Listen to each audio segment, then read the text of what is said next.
Today, inside the vault, Fred and I break down ways to apply this week's virtue as believers, husbands, fathers, and friends. Whoever you are and wherever you are, we're glad you made it. Are you ready? Let's get back to good. Welcome back to good. First of all, I got to kick it off and say, Fred, it's good to see you, but I'm thankful for little things. So I got a new microphone. I got a new mic. This thing is nice. It's sounding crisp. It's sounding sharp. I'm grateful. And I'll tell you, I'm going to actually tell you what happened because we're talking about kindness. And this was such a beautiful act of kindness. My mother reached out to me the other day, and I try to be very frugal and fiscally conservative on what I do, where I put my investments. I had a decent mic, but my mom hit me up the other day and she goes, "Hey, I love what you're doing. I love what you and Fred do in this space and all of your other guests. And I love just sort of the way it ministers to my life and encourages me." And she said, "I wanted to give some money towards foundational coaching. You can use it however you want." But I've been sort of thinking about getting one of these one day. And it was sort of like right on the amount. Very close. I'm not going to be like to the penny. I'm not going to make some lie up, but it was really close, man. And I just sort of got that. And I was like, go on ahead and do your thing, man. And Mom, I love you. That was so kind. But when I think of this virtue that we're going to unpack today, we are talking about kindness and how do you apply it? And first of all, tip of the hat to my mother, because she's such a blessing to everyone she meets and engages with. And just what a kind, thoughtful thing to encourage her son to do something actionable, to be present and to actually do something instead of just say words, which is also very kind. Yeah. But love does stuff. And love is something. So what is the essence of that? And I am convinced kindness makes a really short list. We'll unpack that in a second. But before I go any further, man, tell me how your week's going. Say what's up to our guests and our listeners, and maybe unpack your thoughts on this thing before we dive into it. Hey, everybody. This has been an interesting week. Definitely very reflective, to say the least. Look, life happens, and the stuff that we've talked about over the past couple of months doesn't exclude Josh and I at any point in time of experiencing and also moving to new levels in many of these virtues that we've discussed. So I've been appreciative. I've been thankful for some development, for some pruning that's happened over this past week of areas where I've had to lean in a little bit more, remind myself that life is not free of pain, but it is the grace of God that gives us the ability to work through it and to get through it. And that's been what's been really reassuring to me. So this week there were definitely some emotional moments, but it was also immediately followed up with a reminder of what I've already been through and come out of, and to know that this is just a step on the journey. So I'm grateful that God is kind and he shows kindness to us. And I look at kindness as an action, man. I think it's interesting. I know the verse that you're referencing. And I think kindness is one of those things that is probably the most challenging to people because it has to be an action. I don't know if you can be kind without it being an actionable thing. So for this discussion, it's going to be interesting to see how people really think about how they put the word into action versus it just being something you reflect on. This isn't one of those ones you just deal with internally. It is a call to action, as we like to say in the digital world, that you actually have to do something in response to what you've heard. And I will say this just as a tee up, it's often in situations that are not comfortable. Being kind to people and in situations that are comfortable are not typically the ones we're most challenged with. Right. It's how we respond in those challenging situations. So here we go. Here we go. Back to good. I don't even know if I'm ready for this one. I am, but I can second that. This week I have been walking slow pace under heavy load, walking through some stuff, man. Yeah. And I mean that, y'all. It's been heavy. Like I can barely pick the foot up and put it down in front of me. I'm shuffling. I'm about to trip over. It'd be easier to just fall because then I'd actually feel like I was moving forward if I fell forward. That's how slow it feels at times. And you nail it. We are not immune to life. I think I appreciate the perspective and the focus that I have to take some of these things head on. And I don't say this lightly. Almost every week I feel like I say, hey man, if this was just for me and you, it's enough. And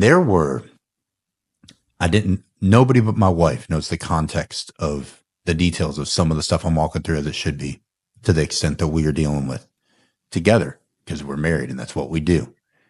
And we're fine. Like, nobody freak out. It's a life thing. And I think the transparency from Fred and me, we don't have this all figured out. Yeah. We have a good God who is faithful and kind and true.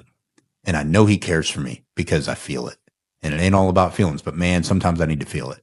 Because you nailed it. It was a very emotional week. Yeah.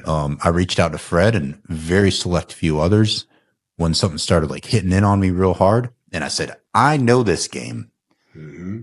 The one thing I cannot do is isolate, and I cannot keep this to myself. Yeah. Even if I can't give context or content, I can throw out a lifeline and say, I need a brother. I need a sister. I need core people that go like, yo, I love you. I've got you. Say less. I'm here. And that's what you did, man. And I love you for that. I mean that. And you know that. It's a special connection to have those people in your life. So get them. You need them. But man, it rings true to me because I felt the same sort of thing. And I don't even know what you're going through, but my heart empathizes and sympathizes with that deeply because it's life. And it doesn't always come in those waves, but when it does, good Lord. And he is a good Lord. So you can switch that either way you want. But it's a lot to walk through some of these things in life. So I think going through this virtue development, it's wild, man, because I sent my sisters and my mother and sent them a text that, hey, would really appreciate your prayers. And I'm thankful for a close family. Yeah. And she texted me back. This is wild, y'all. So she texted me back like the timestamp of our episode on endurance. Last time we talked 2 weeks ago on Back to Good. And she goes, the words that and she loves hearing what you have to say, but she said, Josh, I want you to hear the words that you said in this episode that I know were from God, that are exactly what you need as you're walking through this now. She was like, it was a prequel to what he was about to do in you. And man, I mean, that was my sister, Jeanette. And I really appreciate that because first of all, she's such a great supporter and champion of like the things we're doing. That's awesome. And it means something to her and her family, but to be able to say back my own words to me when it was difficult and say, hey, bud, I know this is in your heart. And that's why you were smart enough to throw out the lifeline of like, yo, pray for me. That's all I got for you. So that's important. So I think what Fred and I do, while we aren't above any of this stuff, quite the opposite. I think the focus of this stuff is so useful. And that's my plug for why this sort of things matter. Yeah. Like the discipleship, the working through the mental, the physical, the spiritual, above all, development in our hearts. Man, the stuff I'm struggling with now is not physical stuff. It's not a thing you can put your finger on. It is a spiritual tension that is so hard for me to even describe to you. Yeah. And I need something that I can't describe to help me with it. Yeah. So that's where I'm at, man. Yeah. And when I met in that space, I met by a dad who is kind. Yes. So I want to read you guys something. And it's Fred and I were chuckling, but this is how I'm going to tee this one up for a second. Then I'm going to kick it back on over to Fred.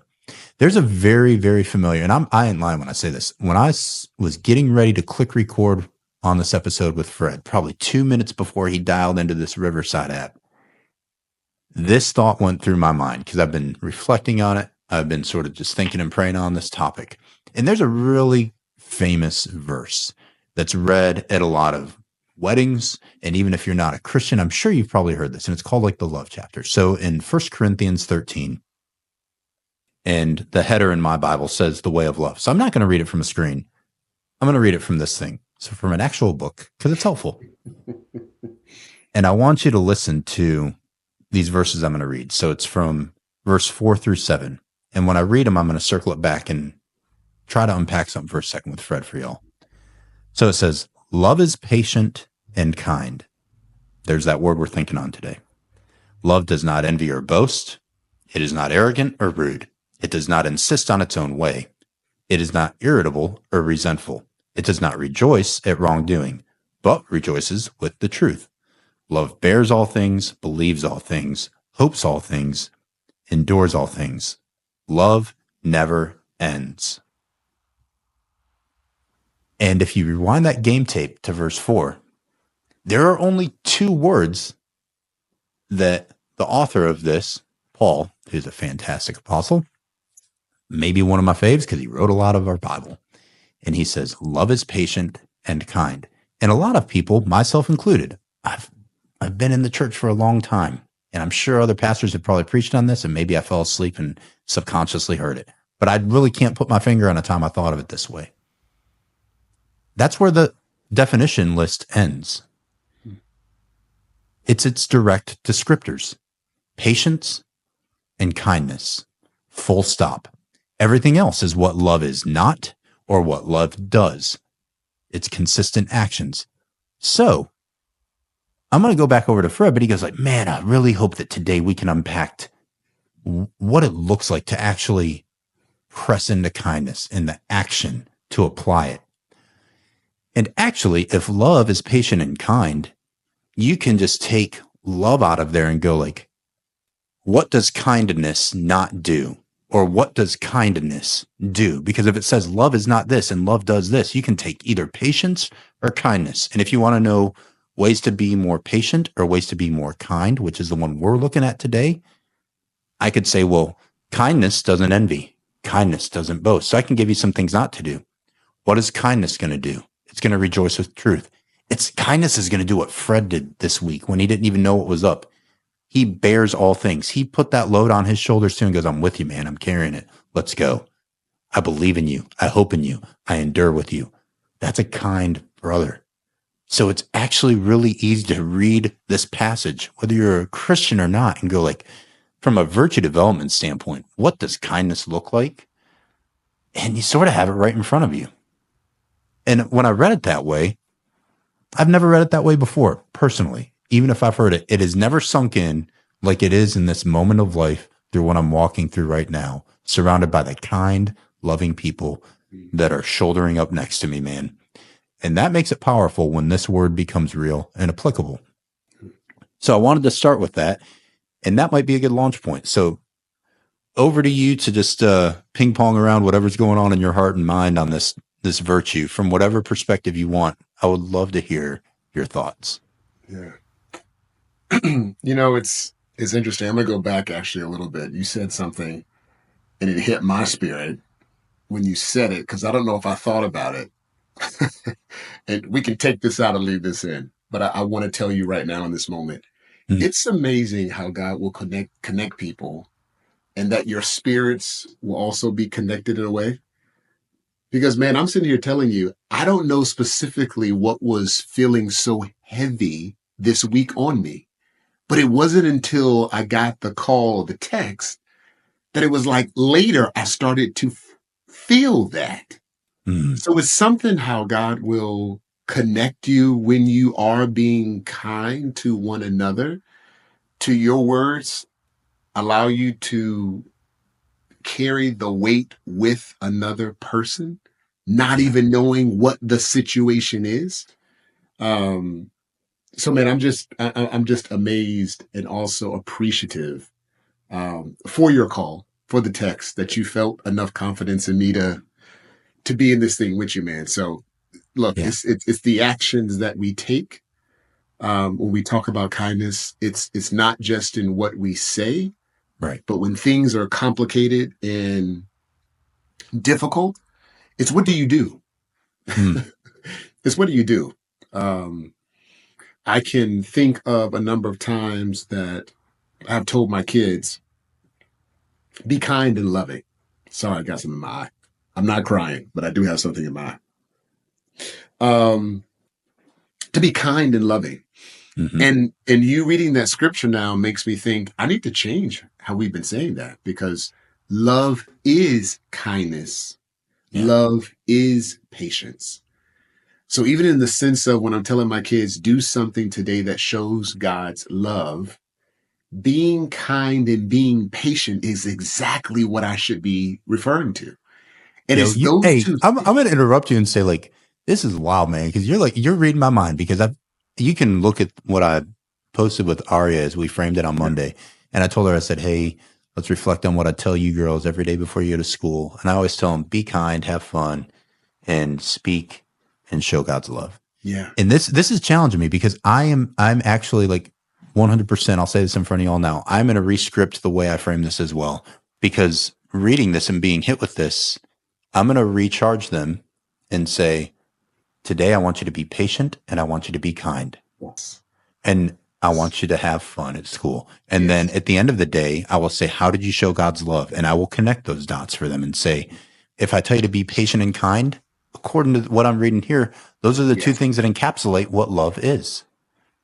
And then as I walk through hearing their stories of how they have tried to apply that, then I could use the rest of that passage to paint a narrative of maybe don't do this, maybe try this. And that gives you the guardrails and beacons. But man, that's wild. This is sort of wild, man. Like I won't strip out any of this because this is real life, guys. This is this is off the cuff. This is what discipleship is. This is what brotherhood is. Like we have not talked about any of this yet. And we still don't even know the context of the weight, or he doesn't know and he won't. Right. And this is real, man. I couldn't pull this away because you can't prove to me otherwise than the reality and the truth of what this is at the deepest core level, man. Yeah. So keep on with your bad self. But I can't strip this. This is what it's about, man. Yeah. It's real. It's real connection. Yeah. And it's actionable, right? It's not just this is where, put your money where your mouth is, right?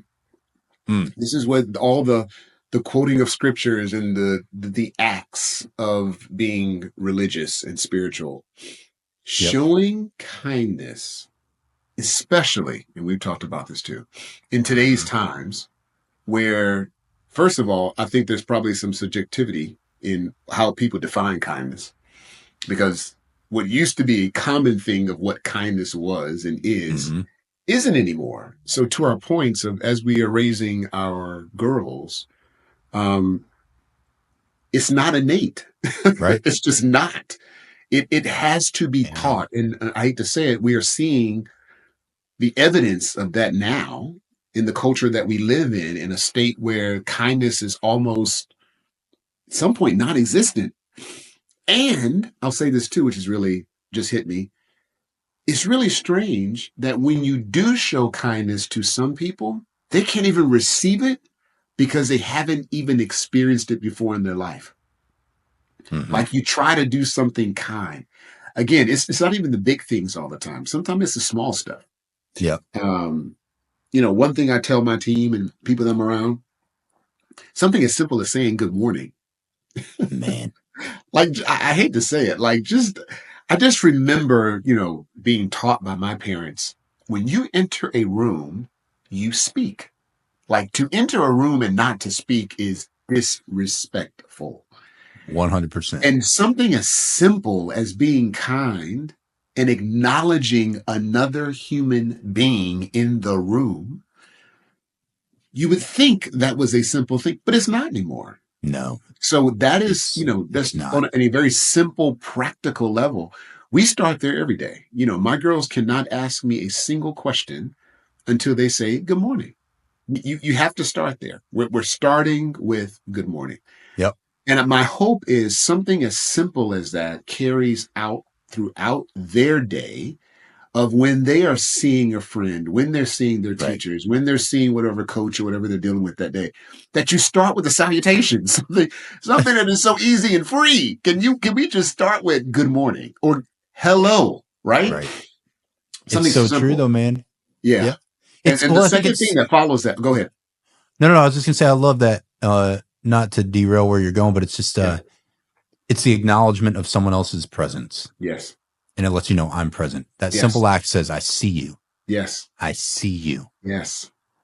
And that's those small nudges are super important to me. Yes. They're actually everything, I think. Absolutely. Anyway, continue, but I really want to say that's huge. I'm actually going to go there now. It's interesting when you think about most scriptures in the Bible, especially during Jesus's time. the greatest thing that I think even today we are challenged with is God, Jesus, acknowledge people who were unseen.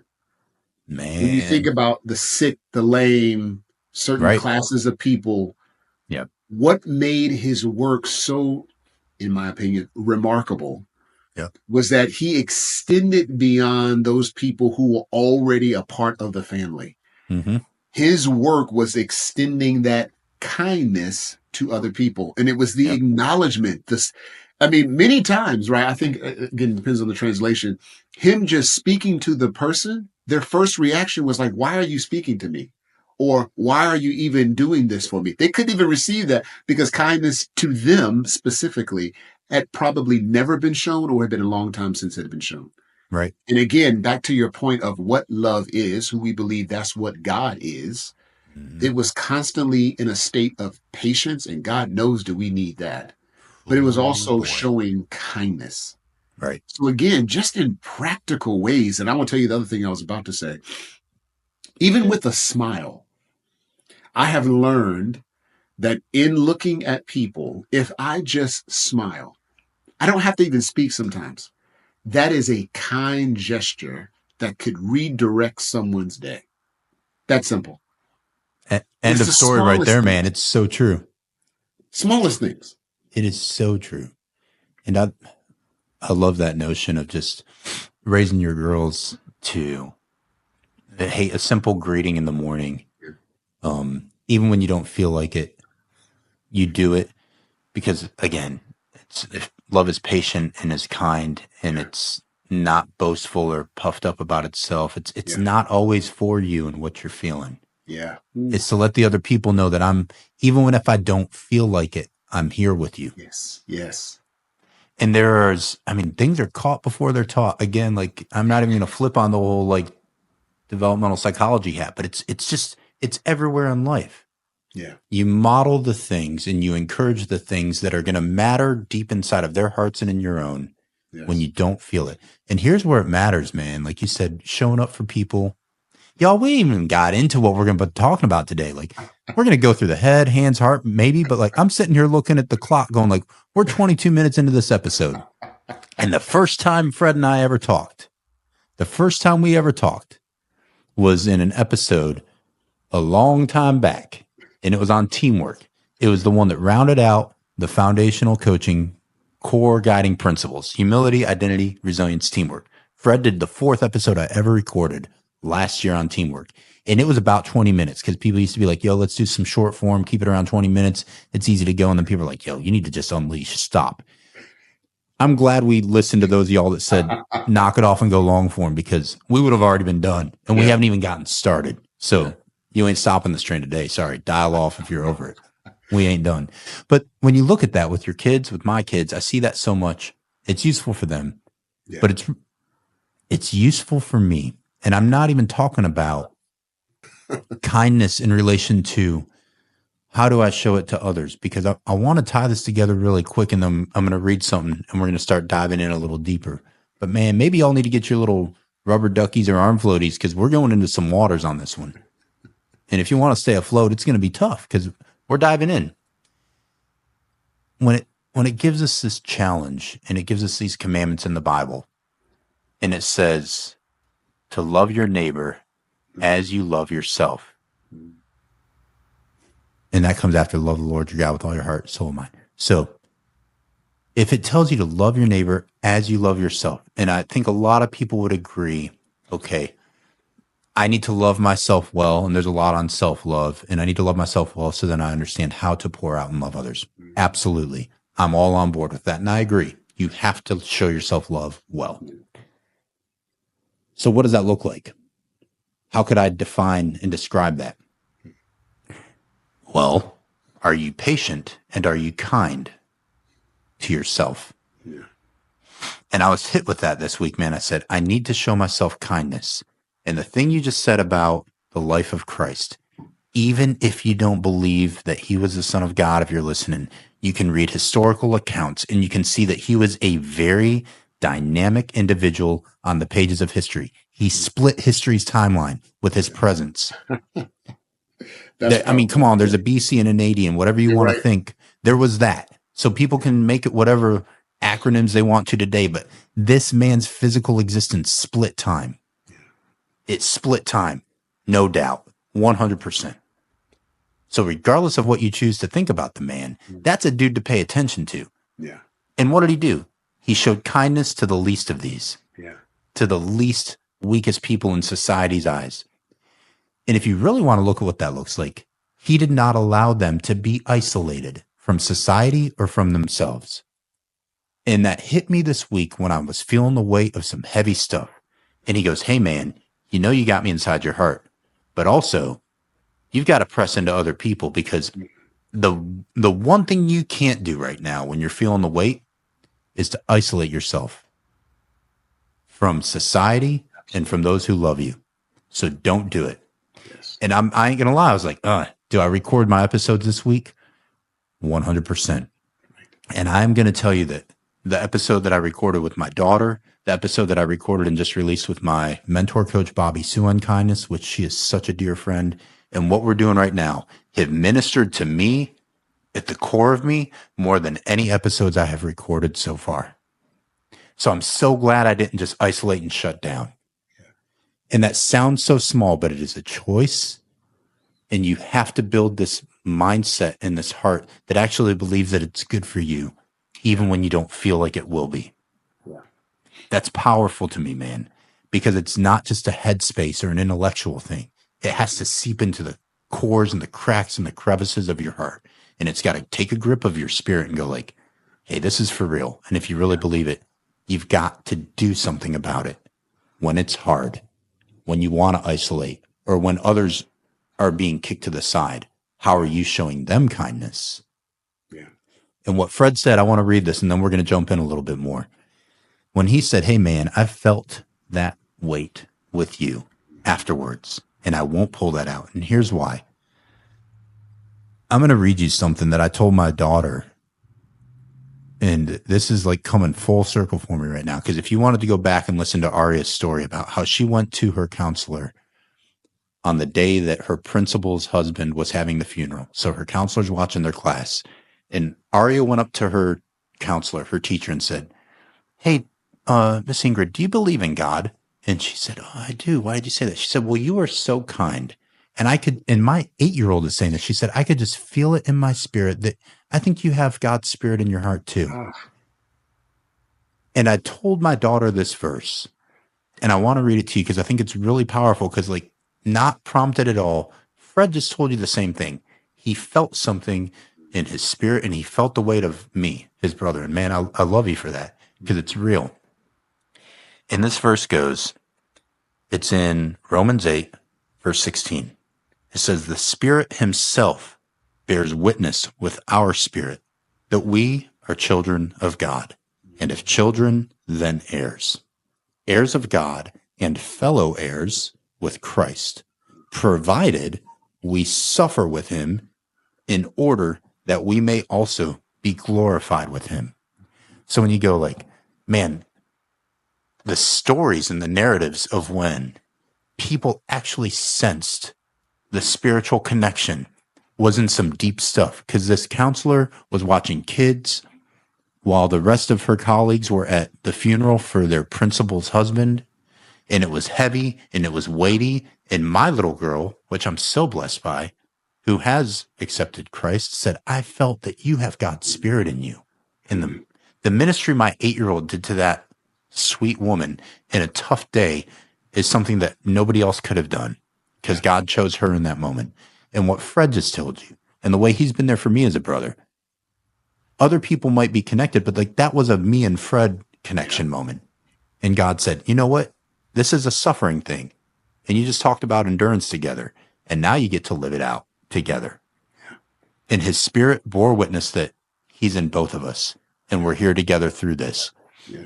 And when that word and those concepts actually come to life, it makes it unshakable and steadfast at the heart of me, man. Yeah.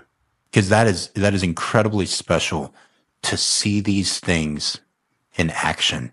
The words that you can read in a book actually are living and powerful Yes. and useful Yes. and sustaining. So this kindness it's sort of everything.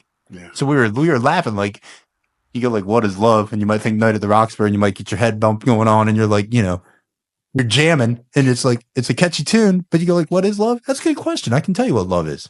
It's patient and it's kind. Yeah.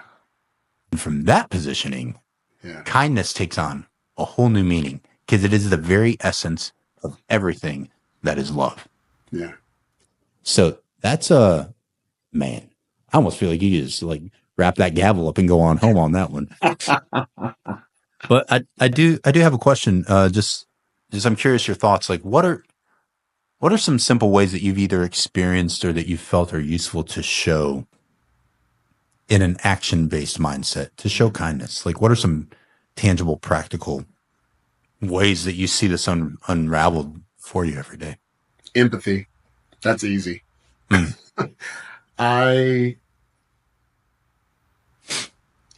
The older I get, or the more experience I have, because I don't think age has anything to do with it. Let me change that. The more experiences I have, the more I understand. I feel like I've said this before too. Everyone has a story. And it is something with when you have been through something or experienced something, you are able to relate, or you should be able to relate with and to people in a way that helps to bridge a connection. Right. And it's something so simple in attempting, and that's just the best way I can say it, to place yourself in that person's shoes and hope to address, communicate, meet the need of that person the way you would want that need met. Right. And to me, that's just, when you said simple, immediately that's just the first word that comes to my mind, is because oftentimes we know what it feels like to be in a situation when someone doesn't come to our need or doesn't communicate with us or to us in a way that we prefer, or some decision has been made. But when you can place yourself in the position of someone else and hopefully see it through their eyes, there's just a way of kindness, I feel, that automatically should happen, that allows you to address, deal with, interact with that person. And specifically, my friend, I'm talking about challenging people. Yeah. So let me be clear. I'm not talking about, this the nice person, your neighbor who always gets your mail and pulls your Call that garbage spade a can spade, out. baby. That's what it is. That's not what I'm talking about. Nope. I'm talking about that challenging person that you just have not been able to connect with. You don't see eye to eye. You struggle with interacting with, whatever the situation. Right. There's something about taking a step back and trying to place yourself in that person's shoes and seeing things through their eyes. It doesn't mean you have to agree with it. That's not what I'm saying at all. But it's something about just showing empathy. To me, that's just the epitome of kindness. Like you attempting to look at that person's situation from their perspective versus just your view of what you see. Right. It's just, again, a human to human thing that should be the standard, but it's not. No, And it's not. That's to me, that's foundational. It absolutely is foundational. Good word, by the way. No, it is the core foundation of everything, is showing up for people, appreciating the humanity and appreciating the pain. Because you nailed it when we went through endurance, and kindness is so important and closely connected to suffering and endurance, that it is not. I didn't even line these up this way intentionally, because I have people. What drives the sequencing of these virtues is like guests that I invite on the show that then can look at the calendar and say, I want to do this one. And if they're first in the chute, I'm a planner, so they get the next out of the gates. Yeah. And it's all going to work together for good somehow, I'm sure. So these two have been lined up for a while in this way, to where we go from endurance into kindness. But that's such a good flow, because I think to catch your attention and to catch your ear for why be kind, I think you first need to be reminded that we all have to endure. Yeah. And suffering is common to humanity. Absolutely. And once you can appreciate that first bit, now you can really understand the need for the second bit, which if you are suffering, I must show up kind. Because when I am suffering, please God, show up to me kindly. Yes. And I'll tell you what's a really nice response to someone that was modeled by my other sister when I reached out to her. And she didn't even know all the details. I just reached out to her and said, yo, going through some stuff, hitting pretty hard on the heart. I would just love some prayer. And I need you to know that I need you. That's it. Yeah. I need you to know that I need you. Yes. And I have selectively asked you to partner up with me in prayer and just caring for my heart and my soul when I don't even know what it needs right now, but it's hard. Mm-hmm. And her response, because we walked through some stuff together. We come from the same family, same backdrop. Hits differently because we're different people, but we know each other well. And her response was so beautiful. I'm paraphrasing it, but it was basically like, hey, I don't care what's going on, or even if it's something that you've done. Yeah. I don't care if this is just like a pruning or a redirecting or something that's getting stripped away or something that you actually did that was dead wrong. She said, I love you. Nothing could ever change that. And I'm here for you. And I thought about it. And I thought in that moment, like the whole golden rule of like, how do I want to be responded to when I'm feeling the weight of some heavy stuff in life? Mm-hmm. And I think to make this practical, I'm just going to give you an idea.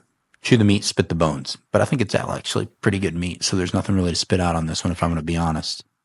If you're stepping into a space, and think about this, think of the things that maybe even if you've done something that's terrible, and you're laced with the fear of, I know I need to tell someone, but how is this going to be received?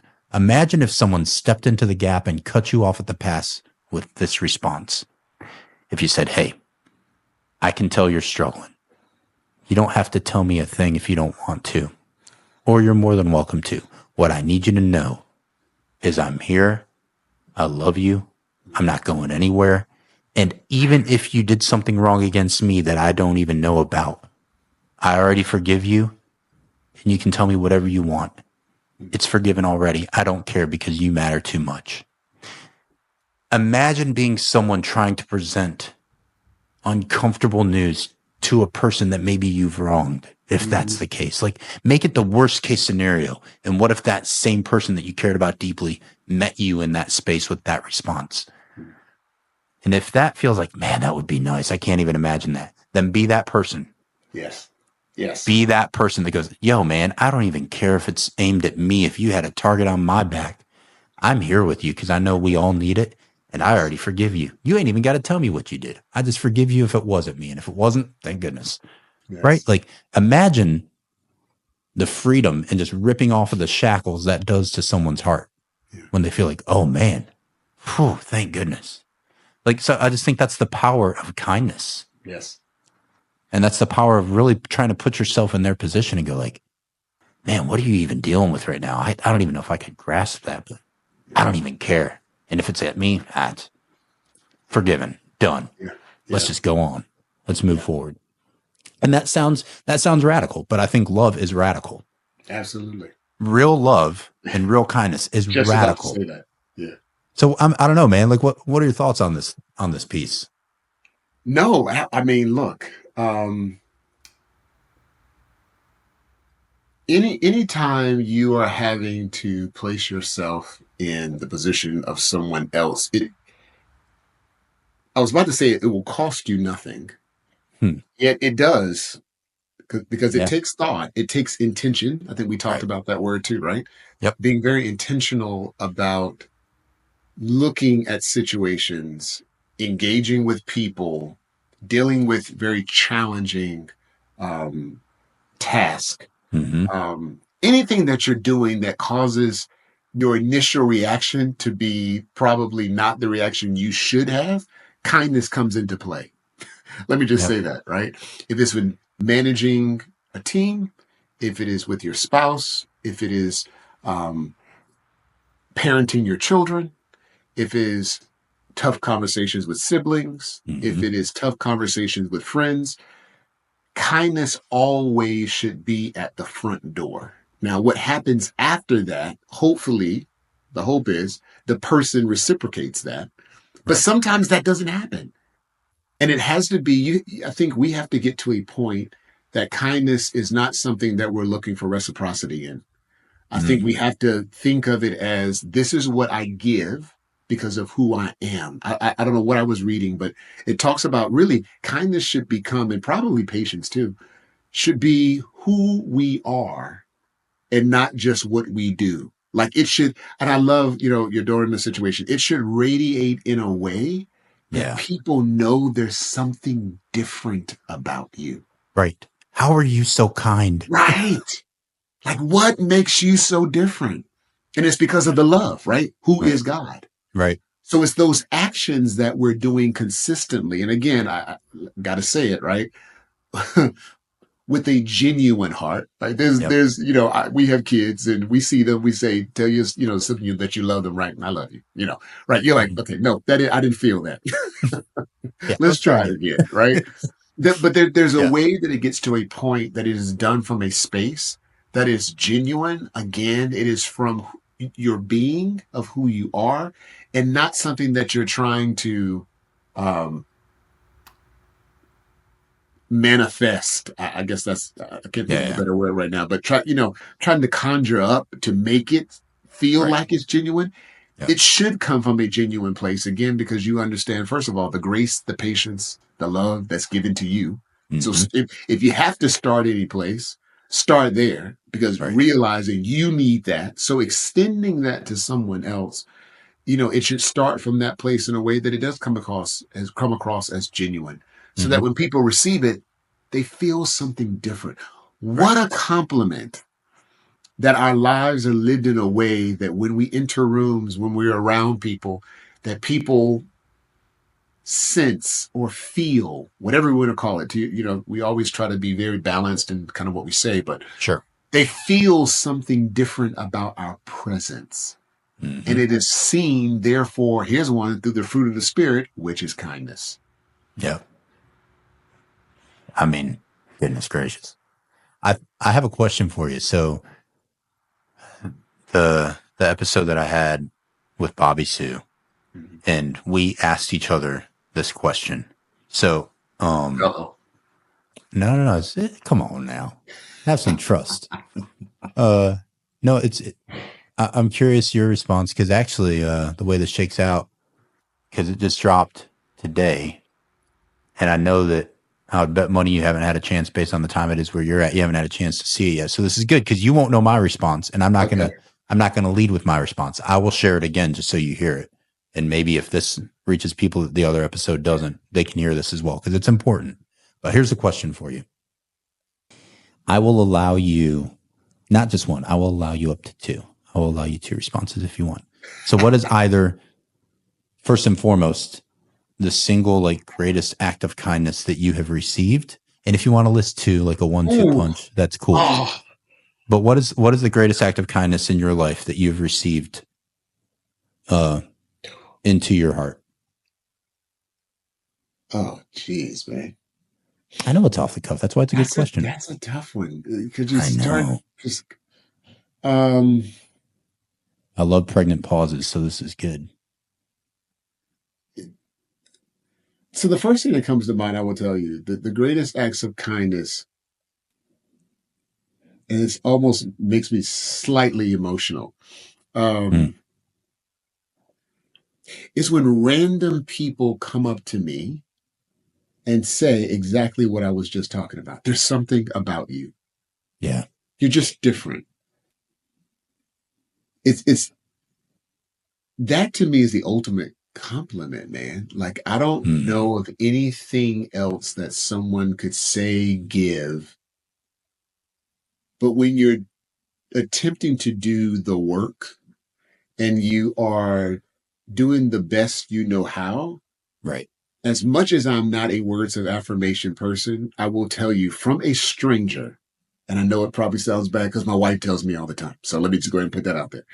But it's different. It's different. It's different when Yes. it comes from someone who doesn't know you, has never met you. And at random moments, Yep. someone will just walk up to me and say something it's the words. And it's said in a way, it's kind of like what your daughter was doing with the principal, got this principal guidance counselor. Yeah. It just hits a certain way. You know, it's coming from a place that is beyond what the person is saying, but it's Right. the spirit in the person that's saying it, that it sits with me in a very different way. Right. And it reaffirms, like, I hate to say it, I'm doing something right. Mm-hmm. Because again, these are people that don't know me, right? Sure. They haven't seen in action. I didn't give somebody something and then they said it in Yeah. response, or, you know what I'm saying? Like, it's different when you've done something and someone says something in response to what you've done. That's nice too. Right. But for someone who doesn't know you, and I mean, it's happened at gas stations, grocery stores, every now and then church, right? Just random places where people don't know you and they'll just walk up and they'll just come over and they'll say, I just want to say something to you. Yeah. Just to let you know there's something about you that is extremely either distinguishing or something, and it's referring to the spirit. I know what they're talking about, and that's the thing that gets me, because they can't put their finger on it, but I know what it is. Yep. And it's something about knowing that the presence of God is with me, even when I'm not trying to manifest his presence. Like, it's not doing my devotion. It's not, doing a worship service, or not during a time that I'm in worship, but I'm going grocery shopping. I'm pumping gas. Like, I'm not even thinking about, I need to look a certain way. I need to be, it's none of that. And yet still someone acknowledges that. That to me is huge, man. Yeah. And then on the flip, I think the second part of the question was, I think I mentioned this also, and I feel like I keep saying this and I don't want to say it because then I feel like it's not the same. But I enjoy random acts of kindness. I'll be totally honest. I enjoy, again, something that I have done quite often, go to a restaurant. If we're out eating, I'll just pick a table based on what, the spirit leads me. Sure. And, take care of the meal for the family, right? Or person, it could be a single person, whatever, right? It doesn't matter. Right. But it's something about, I don't want the acknowledgement. To me, that's not important. But I want people, my intention, or what I believe also the obedience, is just letting people know that God is real. Like, it has nothing to do with you trying to understand. And oftentimes it's so funny because I'll typically tell the waitress, and I tell the waitress the whole deal. Like, you cannot tell them, I do not want to be known. Just bring me the check. If you tell them we're on fighting terms, it's over. It's better over, lock that up. But it's funny to watch the person interact with the waitress, trying to reconcile and understand. What do you mean someone paid for my meal? Wait, what? Like, they can't fathom it. It's so unfortunate, again, that we're in a state that doing something kind is such an anomaly, right? That when people experience it, they almost don't know what to do with it. They're just like, what am I supposed? I need to do something else. I need to. No. Right. It was just an act of kindness. Again, reflective of love, which is God. I know. So, man, that's mine, dude. Well, I mean, if y'all want to hear the unpack of a lot of this stuff as well, go back and listen to what I dropped with Bobby Sue, because she's just a fantastic human being. But this isn't to sound churchy or all uber spiritual. This is honestly, when she asked me, this was what came into my heart. And this is how I responded to her. Number one, because I feel really pressed to, in a good way, to like bring to life through my own experiences the realness of who the person of Christ was and is to humanity. And the greatest act of kindness And this isn't to earn brownie points with like, Christians or church people. This is just my heart, man. I said the greatest act of kindness that I have ever received is when God sent his son 2,000 plus years before I ever even popped onto this earth. Or, I mean, it's less than that because it's before 2000. Whatever, like on or about We get 2,000 the years. point. We get the I ain't point. going to age myself. You can figure that one out. Never. But yeah, when you go like, hey, this happened. And I believe personally, even if it was only me that ever needed him, he would have done it just for me. That's how personally I take my relationship to him. And that is the kindest thing that anyone has ever done for me. And I do believe he did it for all others too. But I actually I take it for like, hey, the greatest act of kindness that a person did for me was when the person of Christ physically died and suffered so that I can live and actually live fully with a life that's abundant and joyful and difficult, but has a purpose. Yeah. I believe that. I really do. So that's like number one out the chutes. And I told her, I said, number two was again, go listen to the episode if you want all the details, but it's like the morning at 3 a.m. when I got the call about my dad having killed himself, and I was lying in bed next to Laura, and I was wailing, man. Like I hung up the phone with my brother-in-law. I rolled over, I bit the pillow, and I was screaming. I was losing it, like physically just wailing and weeping, and it was miserable. And she rolled over, and I mean, not verbatim, but the general just was, she said, "Hey, I don't even know what you're going through. I just love you. I'm not going anywhere. And I've got you." Yeah.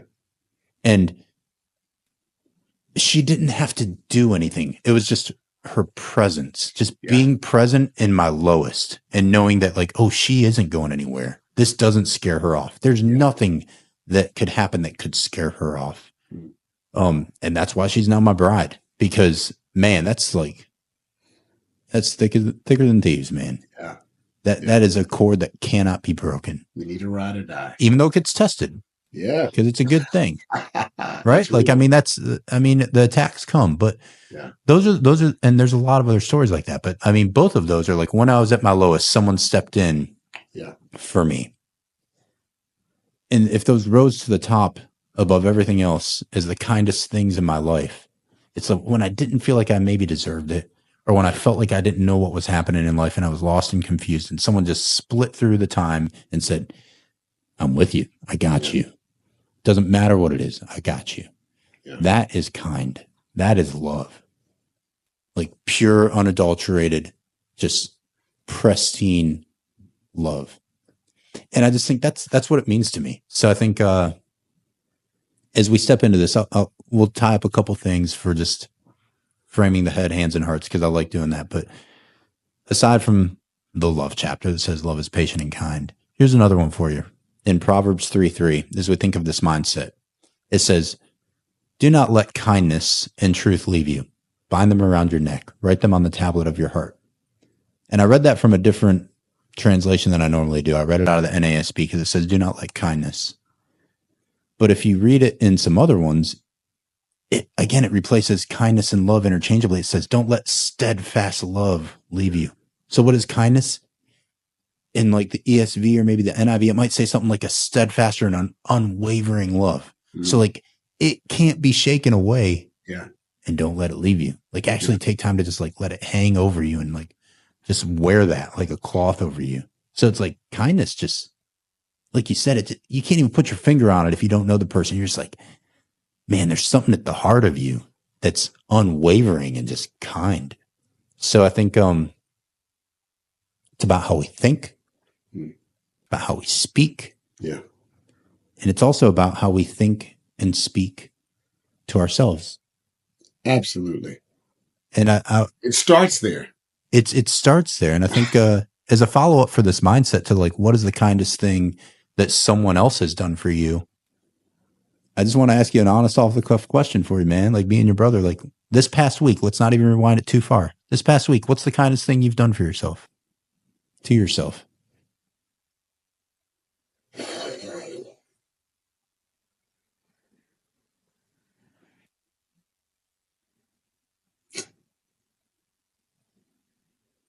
Ooh, that's hard. That's Good. hard. Good. I won't make you think on it and give us an That's answer. that's hard. I would tell you the first thing that came to mind, but I'm trying to think of how long did it last? um, Look, I think we talked about this before, and I won't put you in the same bucket, although I think we are in the same bucket. I think Probably we have so. high expectations of ourselves. Mhm. And I think there's absolutely moments when um, I like to take inventory of kind of how I'm doing in different areas. Mhm. And I think this week, I think I gave myself a little grace because Perhaps. I could feel myself becoming anxious over some topics with the girls and Mhm. some other things that were happening, and immediately going into the zone of I should be doing this, I should be doing this, I should have been doing this, I need to do more of this, like that. And I just took a step back and I just said, breathe. Now, the reason why I kept saying, I don't know how long that lasted. I don't remember continuing to perseverate over it, but I do remember just stopping, catching Yeah. myself before I went into the spiral Yep. of just saying, you know what? You are doing a good job. Yes, there's some opportunities and some things, but in this moment, all is well. Your kids are healthy. Your wife is happy because we had just come back from a little trip and we both talked about how much we enjoyed each other's company.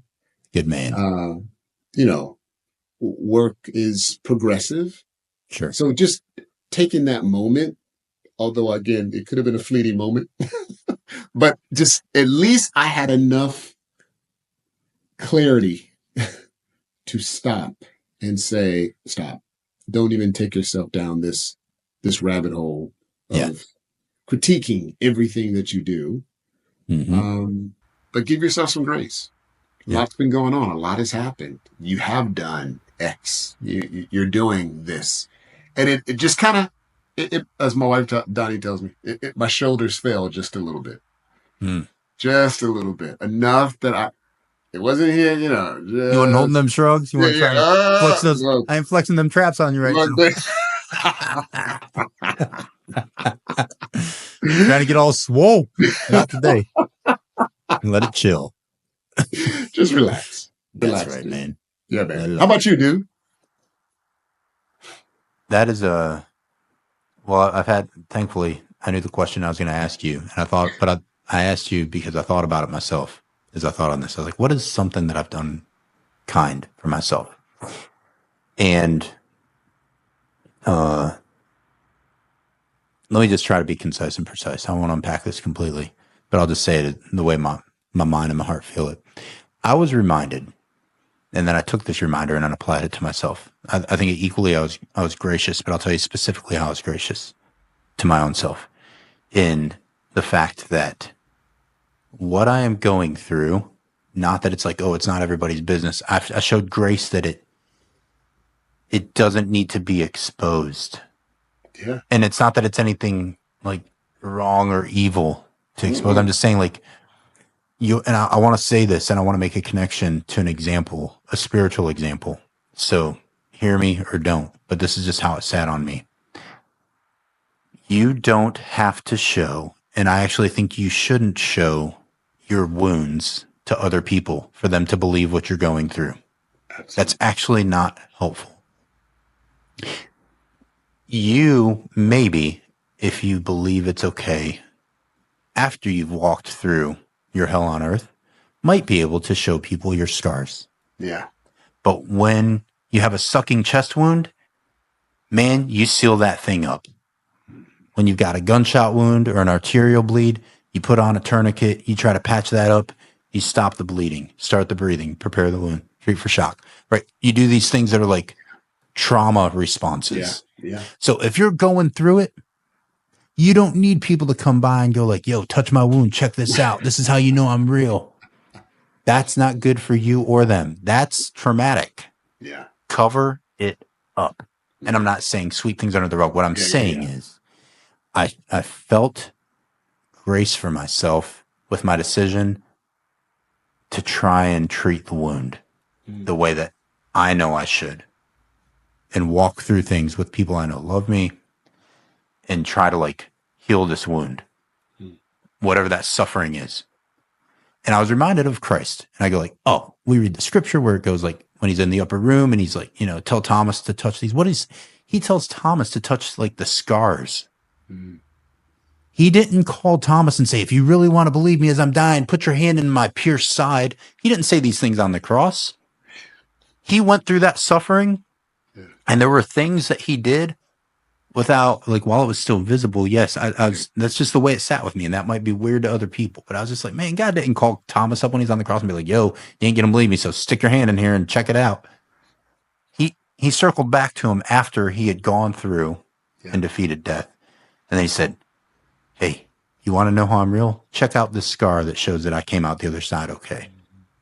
And I think when we are being kind to others, it is not kind to flash our wounds up. That is self-deprecating. That is actually self-fascinated at times. Yeah.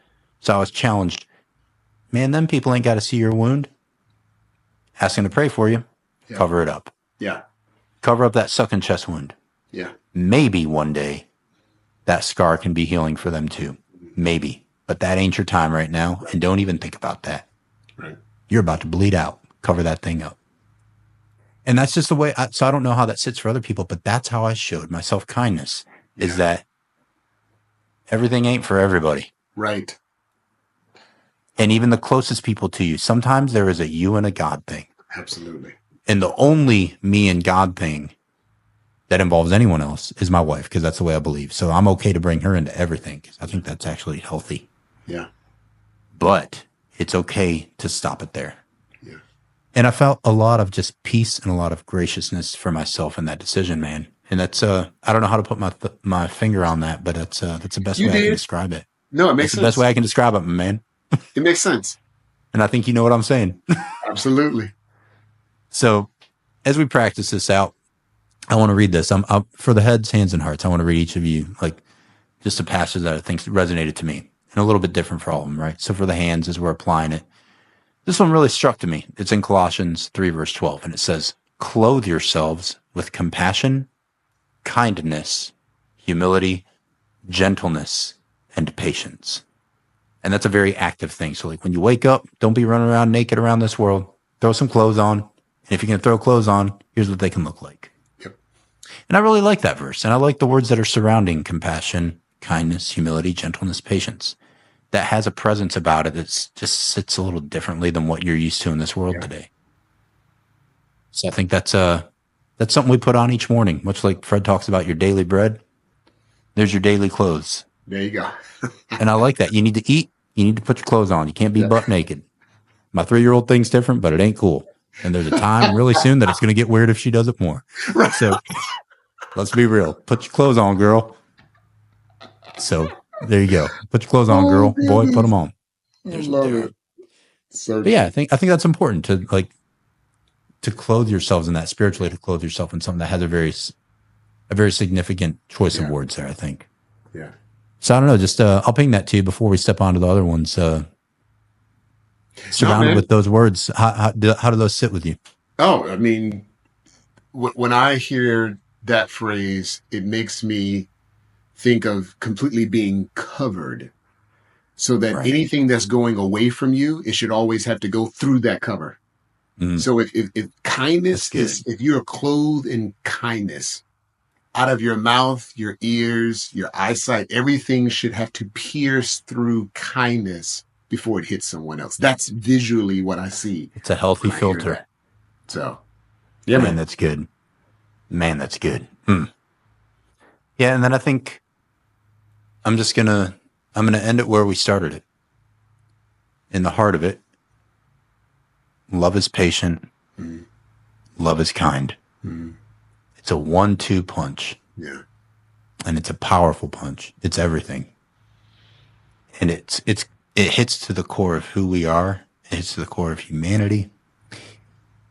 And I really love what you said about, so if kindness is an action and kindness is love, what does love do? What does it not do? And I'm just going to go back up to that real quick and read it for y'all. And then from there, I am going to give it over to Fred. And I really, as I'm reading this, Fred, I want you to just think of like, what challenge, what encouragement, what practical things do you have for our listeners and our friends as they walk into this week and actually apply this very important topic?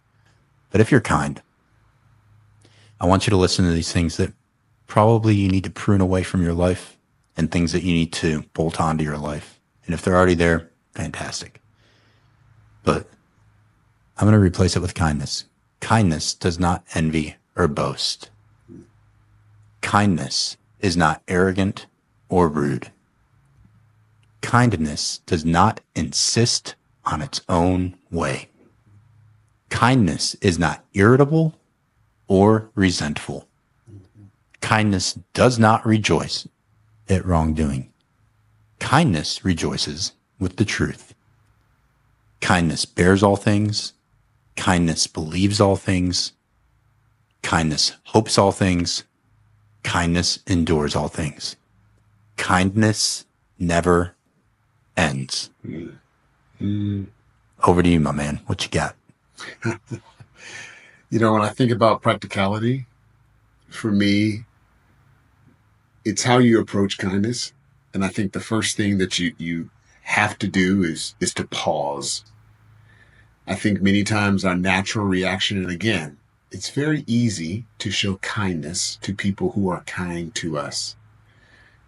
My intent for today's discussion has really been around those difficult people in difficult situations and difficult circumstances. And I would say just pausing before you respond, before you react, before you say something, do something, just pause. Just the 5-second pause. I mean, there's several studies on all kinds of things that happen around just stopping for a moment, allow that, adrenaline to fall and your mind to catch up with really your thoughts. But I would say the next thing is, again, for those who are believers, to use your words very carefully. There's something about the power in our words that we have, the ability of life and death it talks about. And I believe in showing kindness, we should always be speaking life. And life can be truthful, and life can sometimes be a corrective action. It's not always something that people want to hear, but it's the way in which you say it, which is the kindness part. That you're thinking about how this is being received by the other person. We talked a little bit earlier about empathy and showing empathy to someone else. I just think it's something about pausing and then speaking life and then start small. I think we talked about even smiling, saying good morning, speaking to people. I mean, it doesn't have to be lengthy conversations. Look, I am definitely not one that likes to engage with every single person. But it costs me nothing to just speak and acknowledge another human being. It's the little things. And what will start to happen as Josh and I continue to teach our kids, the thought is by continuing these practices in and out, day after day, month after month, at some point it should become natural. That it doesn't have to feel like you have to think about being kindness. Kindness should be who you are. That when you walk into a space, when you walk in a room, that people see something different about you. What do they see? They see the actions that you do, which represent kindness, which is nothing but a manifestation of God's love, which you now have become the reincarnate of Christ. Right? That's it. Man. And that's so good. I will say, like, I'm really just blessed and like overflowing. My heart's well is always overflowing after we speak because your kindness just pours out and fills back in. And it's a relational transaction that is a beautiful thing. And I love how it's so real because I can always trust you to point it back to your source. And it's never a rude or arrogant reference point. It's never a, you have to believe this way because this is your faith, man, is the way that I, in my heart, want my faith to be radiated is through kindness, and a kindness that is so compelling that it's worth putting your ear to the track a little bit and seeing what all this humming is down the other end of the tracks. Like, what's coming my way? Because I feel it coming and I can feel it vibrating. Like, It's there. It's real. Like, I can't deny this. What's up? What's different about you? And it's not to beat you over the head with my own way of believing, because, hey, we all believe something. That's the essence of life. You believe in something you haven't seen, whatever. This is what we choose to believe. We believe it's real. But I can speak for Fred, man. Like, this man is so real that you got to pay attention. And that kindness can't be ignored. It speaks for itself. Like, you can step out of the room and your reputation and your kindness precedes you and then lingers long after your physical presence exits.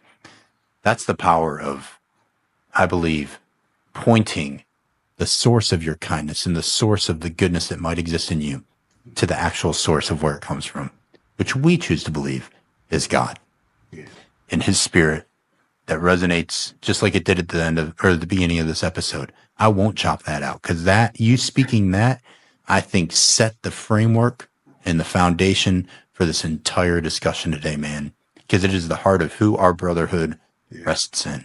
Yeah. It's of him and through him and to him. And in everything we can give thanks because of his kindness, that we just get an awesome opportunity to share with everybody else, because we can actually love, or we can be kind because he first loved or was first kind to us. So when you feel it in your deepest, when you thought nobody else could and then he did, you go like, that is too good not to share. And that is who you are to me, man.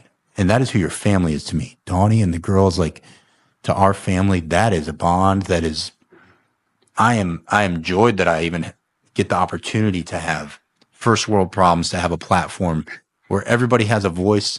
I want my voice to say, man, I could drop off the face of the earth today, and y'all at least will know that this guy right here on the other side of this camera is a real man. And it comes from a real man who loved both of us well. And that's what kindness is. So as we apply it this week and we try to get back to good, and we're all doing our best with it, we hope. Chew on that steak for a while. It's a thick one.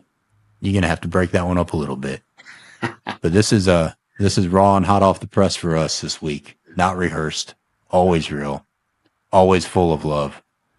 And man, I love you, brother. I'm really brother. thankful for this friendship and for this space. Always. And to all of you, let's get back to good.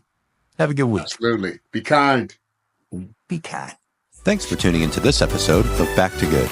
Don't forget to follow Foundational Coaching on your favorite social media platforms. Fred and I are honored to be a part of your story today. We hope this conversation has helped bring your head, hands, and heart back to good.